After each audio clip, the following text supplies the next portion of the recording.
Bienvenidos a la primera prueba rápida de la sección del motor del Diario Sur, una sección que esperamos que os guste mucho y esta sea pues la primera videoprueba rápida de muchas. Nuestro primer invitado es el Ford Kuga en su tercera y última generación con la motorización híbrida enchufable de 225 caballos.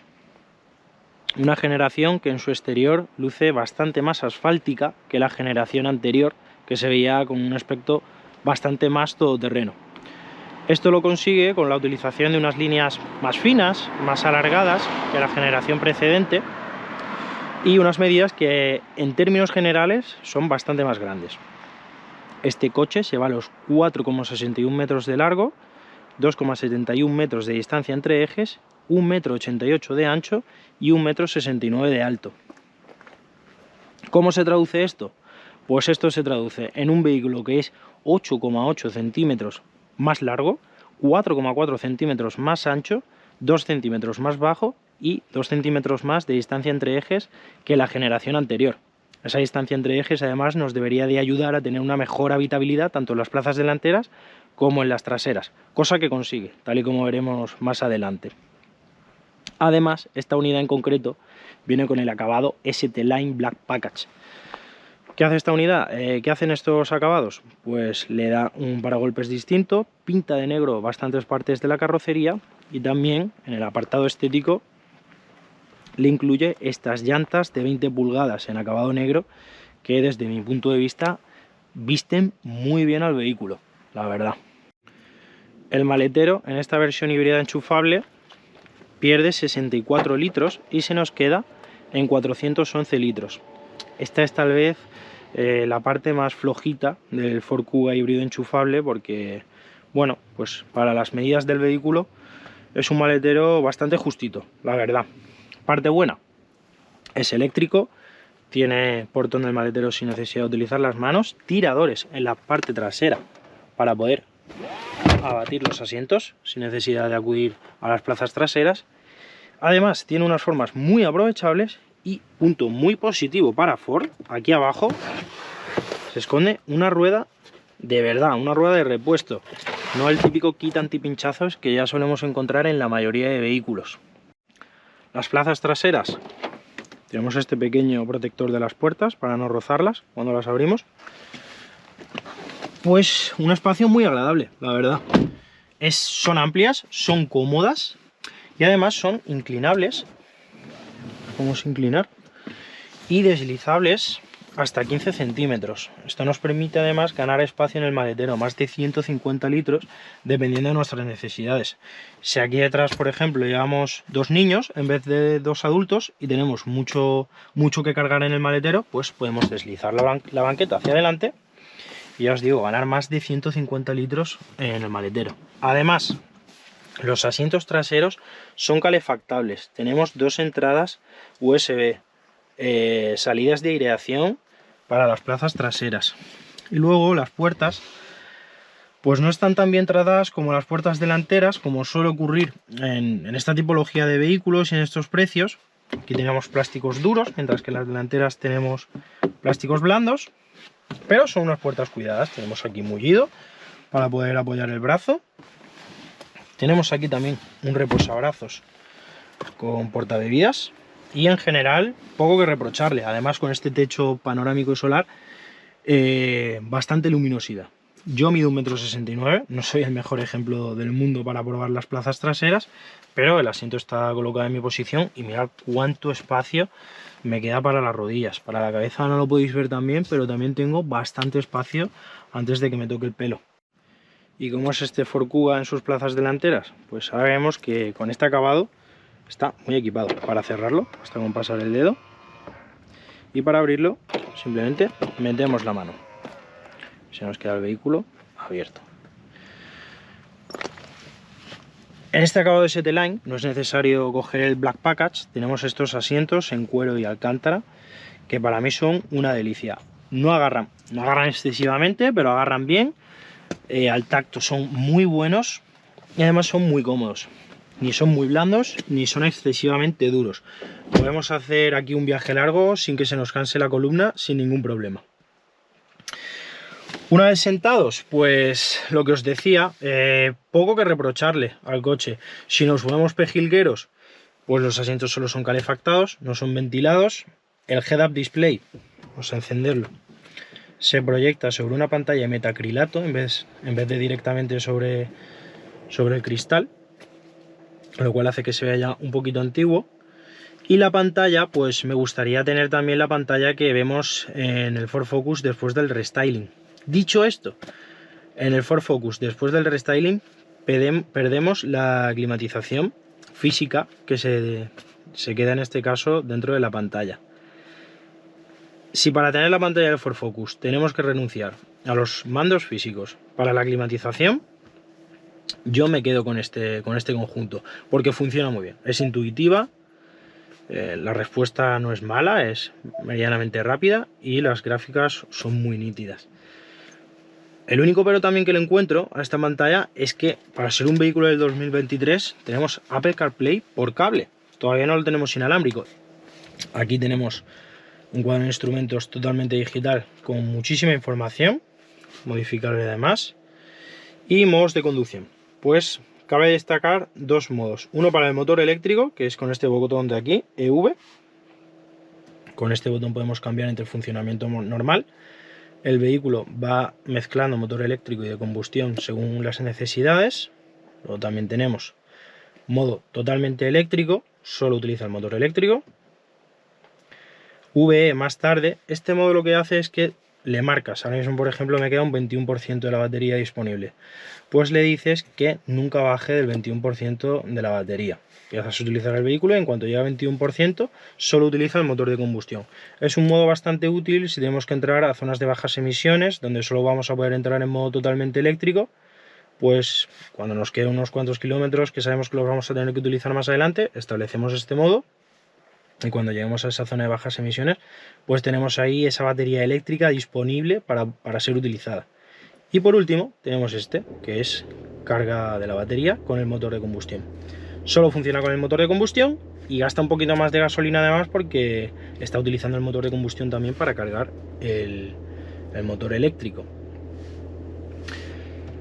La L también nos sirve para aumentar la retención del vehículo. Vamos a apagarlo. Para aumentar la retención del vehículo y cargar en las frenadas. No llega a ser un modo one pedal, pero sí que retiene bastante. Y luego, perdona, voy a tener que encenderlo de nuevo. Se me ha olvidado enseñar los modos de conducción normales, los de toda la vida. Tenemos el modo normal, modo eco. Yo personalmente no soy muy fanático de estos modos de conducción porque matan al vehículo. Modo deportivo, que normalmente enciende también el motor de combustión para utilizar ambos motores al mismo tiempo. Endurece un poquito la suspensión, o sea, el volante, la dirección. Y también tenemos modo resbaladizo y modo nieve y arena. Son modos que en términos generales no creo que vayan a utilizarse mucho, porque este vehículo es tracción delantera, envía toda la potencia al tren delantero, viene equipado con unos neumáticos que son totalmente de calle y la distancia libre al suelo en la versión ST-Line se queda en 17,8 centímetros, pero es que además en la versión híbrida enchufable, por el tema de las baterías que están debajo de los asientos para mejorar el centro de gravedad, reducen la altura libre al suelo a 16 centímetros. No es un vehículo pensado para salir del asfalto, ni muchísimo menos. Los materiales utilizados en el interior, predomina el plástico es el protagonista de este interior, pero son buenos plásticos.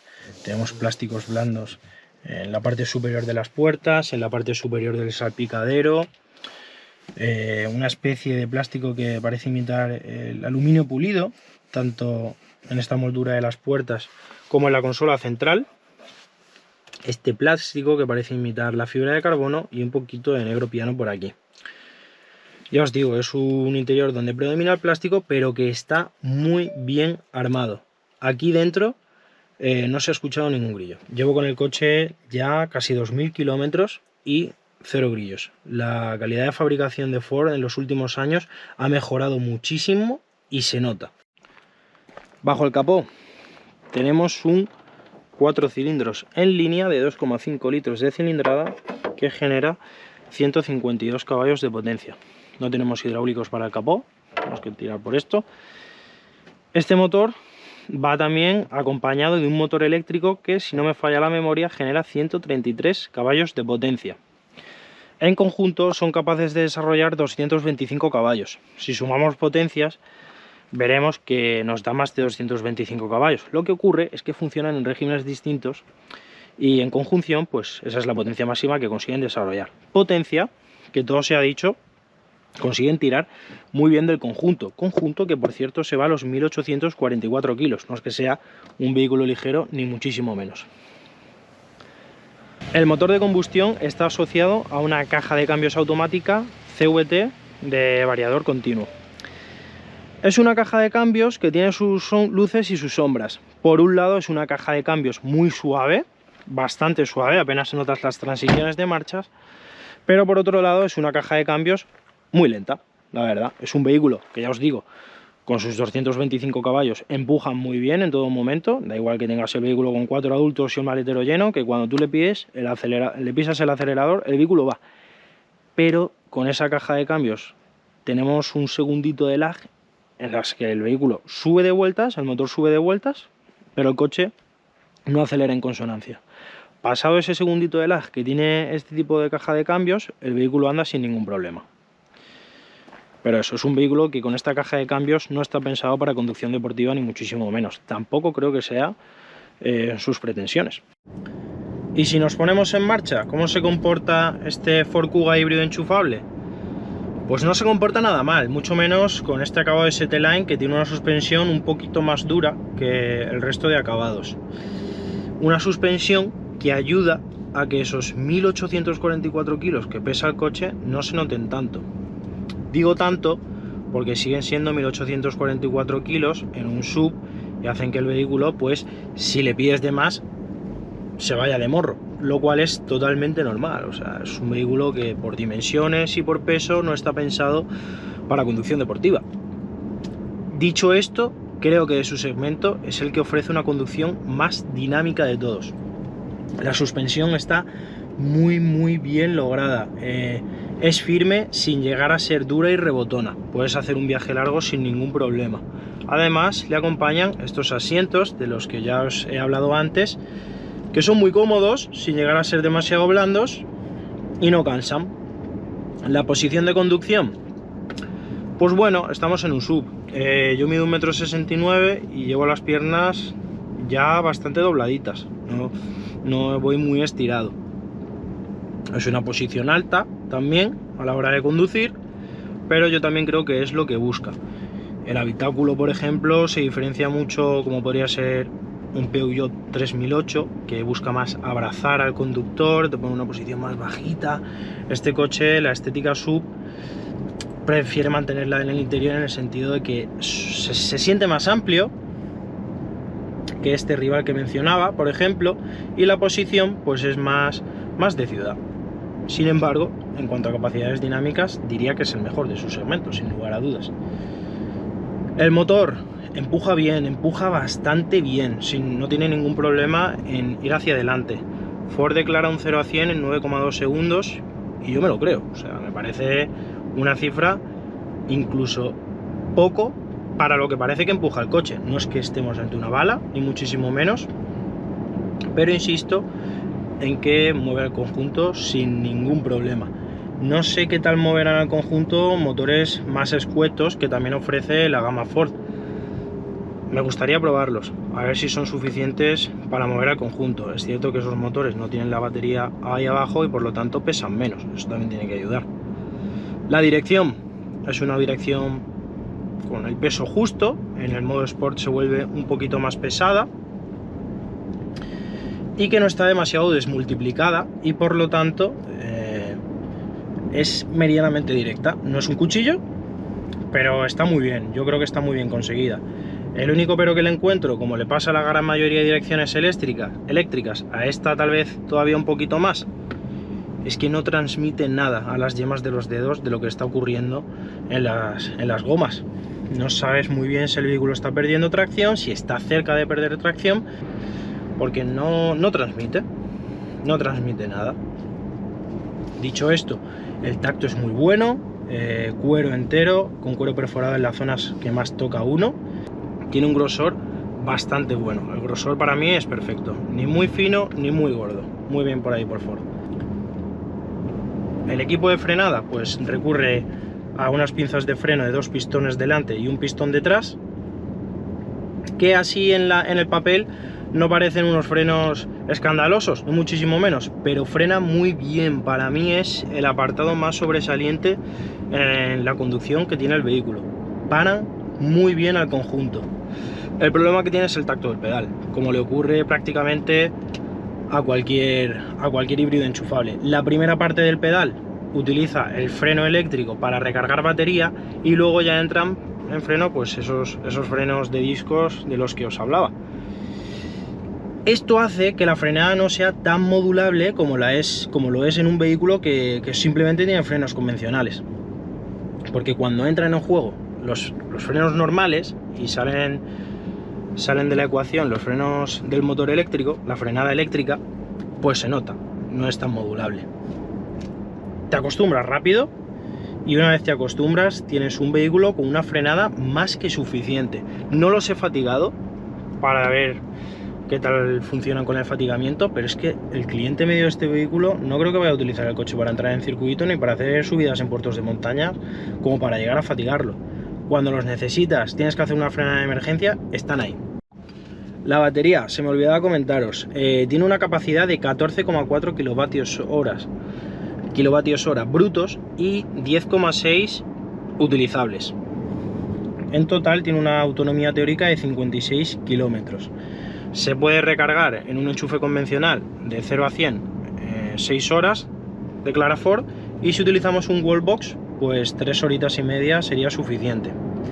Esos 56 kilómetros de autonomía teórica que declara Ford, pues en la realidad me ha sorprendido, porque no vamos a llegar a esos 56 kilómetros, pero sí que nos podemos acercar si hacemos un uso urbano. Podemos quedarnos en 45 kilómetros sin ningún problema. Los híbridos enchufables pues son una alternativa que yo te recomendaría siempre y cuando tengas donde enchufarlo en casa. Yo, por ejemplo, no tengo donde enchufarlo y me iría antes por un híbrido convencional antes que por un híbrido enchufable, porque creo que no le vas a sacar el partido. Si no tienes un lugar en casa donde poder cargarlo todas las noches y sacarle partido de esa batería cuando vayas a cogerlo por la mañana, no merece la pena. Vete a por un híbrido, no te vayas a por un híbrido enchufable. Vas a pagar un dinero al más, y con el híbrido ya tienes etiqueta eco, que a día de hoy puedes entrar en cualquier parte, no vas a necesitar hacer uso de la etiqueta cero. En definitiva, pues es un coche al que es bastante difícil sacarle peros. La verdad, es un vehículo muy completo. Viene con la etiqueta cero de la EGT gracias a esta motorización híbrida enchufable. Consume poco, anda muy bien. Viene hasta arriba de equipamiento. Hay muy poquita cosa que le falte al coche. La habitabilidad es muy buena. En conducción dinámica, para ser la tipología de vehículo en la que nos encontramos, bastante bien, un punto bastante positivo. Los frenos frenan muy bien. El único pero que le podemos encontrar, aparte de su maletero, que es algo justito, pues es su precio. Con descuentos nos vamos a 43.638 euros.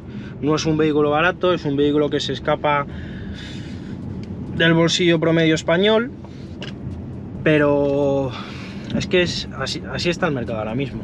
Si nos vamos a la competencia, vamos a encontrar precios similares y a igualdad de equipamiento incluso más caros. Así que no es que Ford esté cometiendo aquí ningún crimen, ni muchísimo menos. Es el peaje a pagar actualmente por tener esta tipología de vehículos, pero dejando eso de lado, es un coche muy recomendable. La calidad de acabados, ya os digo, hay mucho plástico, pero está muy bien armado. Ford ha dado pasos de gigantes en los últimos años en cuanto a calidad de fabricación. Cero brillos. Y la insonorización, que se me olvidaba comentarlo, es muy buena.